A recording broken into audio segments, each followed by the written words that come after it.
Episode की शुरुआत में हम देखते हैं ज़ाय वैंग मैलिस की उस बड़ी सी तलवार को तोड़ डालता है और इधर वो कहता है, मुझे माफ़ करना रॉज, मुझे इस बात का डर है अगर मैंने ज़बरदस्ती तुम्हारी इस मैलिस फॉर्म को नहीं तोड़ा तब तुम शांत नहीं हो पाओगे। मैलिस देखता है कि उसे जो चोट लगी थी वो हील नहीं हो रही थी। तभी ज़ाय वैंग उसके पास आता और कहता है, तुम्हें ये चोट विल की पावर से लगी है और ये हील नहीं हो सकती है।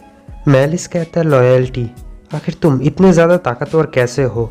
ज़ाय उसे कहता है, देखो हम दोनों के बीच में ऐसे लड़ाई करने का कोई फ़ायदा नहीं है क्योंकि हमारे ऊपर इससे भी ज़्यादा बड़ी रिस्पॉन्सिबिलिटीज़ है।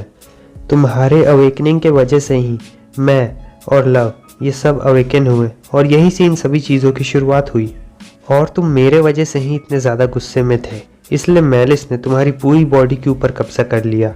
मेरी लॉयल्टी विल तुम्हारे प्रति भी लॉयल है, तुम्हारा बहुत बहुत शुक्रिया।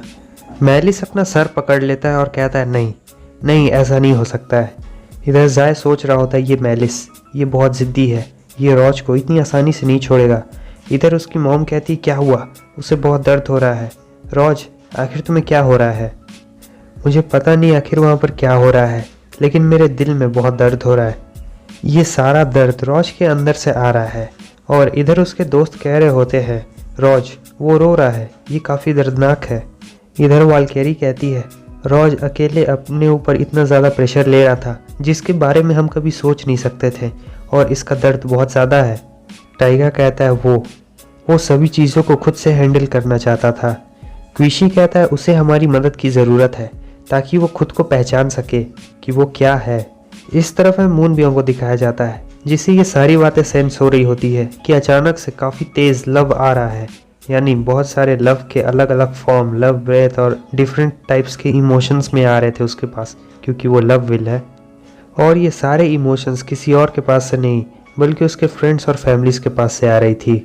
मून सोच रहा होता है, ये लव की पावर सीधे उनके हार्ट से आ रही है और ये पावर रॉज को मदद कर सकती है मैलिस को काबू करने में। वो अपने पावर का इस्तेमाल करता है और जिनके अंदर से भी ये स्ट्रॉन्ग इमोशंस और फीलिंग्स आ रही होती है उन सभी के ऊपर एक बड़ा सा बबल बन जाता है जिसके अंदर वो लोग होते हैं। मून कहता है, तुम सभी जाओ और रॉज को अपने इमोशंस पास करो। सीन चेंज होता है, हमें एक बच्चे को दिखाया जाता है जो अकेले बैठा हुआ होता है और फिर हमें एक आवाज़ में सुनाया जाता है, जो बच्चे बहुत ज़्यादा बदमाश होते हैं उन्हें कभी भी ग्रुप में इंटरेक्ट नहीं किया जाता है और ये बच्चे आगे चल के मिसबिहेव भी कर सकते हैं क्योंकि कोई उनके साथ नहीं खेलना चाहता है। इस तरफ हमें मैलिस को दिखाया जाता है जिसका सर दर्द से फटा जा रहा होता है और उसकी वो सारे इमोशंस बाहर निकल रहे होते हैं जो बहुत खतरनाक होते हैं। ज़ाय सोच रहा होता है, क्या ये रॉज की रेजिस्टेंस है। तभी वो देखता है कि सभी लोग वहाँ पर आ चुके होते हैं। वो कहता है, तुम सभी यहाँ पर। रॉज की मॉम, आप भी यहाँ पर हैं, मुझे आप याद है। उसकी मॉम कहती है कि मैं एक अच्छी मदर नहीं हूँ, मुझे माफ़ कर देना।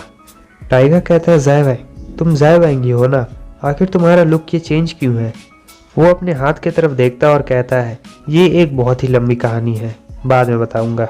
उसके बाद वो कहता है, जैसा कि आप सभी लोग देख सकते हैं कि मैलिस ने रॉज को पूरी तरीके से निगल लिया है, लेकिन अब देखने से ऐसा लग रहा है कि मैलिस भी स्ट्रगल कर रहा है। क्विशी कहता है, मैलिस, क्या तुम रॉज के मैलिशियस पावर के बारे में बात कर रहे हो। मैंने इस तरह का पावर पहले कभी फील नहीं किया और ये स्पिरिट पावर ये बहुत ज़्यादा आगे है।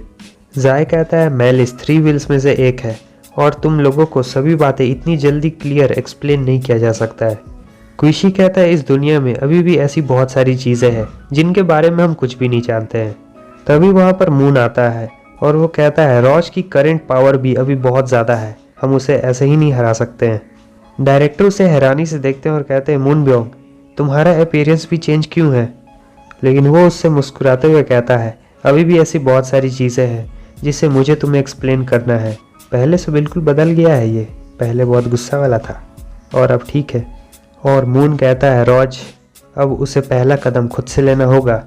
इधर मैलिस के इमोशंस यानी रॉज के इमोशंस इतने ज़्यादा बढ़ चुके होते हैं कि जो भी चीज़ उसके सामने में आ रही होती है, जितने भी पत्थर पहाड़ वो सभी टूटते जा रहे होते हैं, वो पावर उनके पास आ रही होती है। तभी हम देखते हैं मून और ज़ाय अपने पावर्स का इस्तेमाल करते हैं और उन सभी लोगों के चारों तरफ एक बड़ा सा बॉल जैसी चीज़ बना देते हैं ताकि वो रॉज के जो इमोशंस है वो उन्हें इफ़ेक्ट ना कर पाएँ। डायरेक्टर कहते हैं ये देखने से तो ऐसा लगता है ये मून और जाय का एक कॉमन पावर है। मून कहता है मेलिस, ये जो चीज़ चीख रही है जिसकी वजह से ये शॉकवेव प्रोड्यूस हो रहे हैं, इसके अंदर अनगिनत थॉट्स हैं, बहुत सारी चीज़ें चल रही है इसके अंदर। जाय कहता है इस शॉकवेव का असर मुझ पर और मून पे नहीं होने वाला है, लेकिन अगर तुम लोगों के पास ये प्रोटेक्टिव कवर नहीं होगा तो ये तुम्हारी मेंटल हेल्थ पे बहुत ज़्यादा असर डाल सकता है।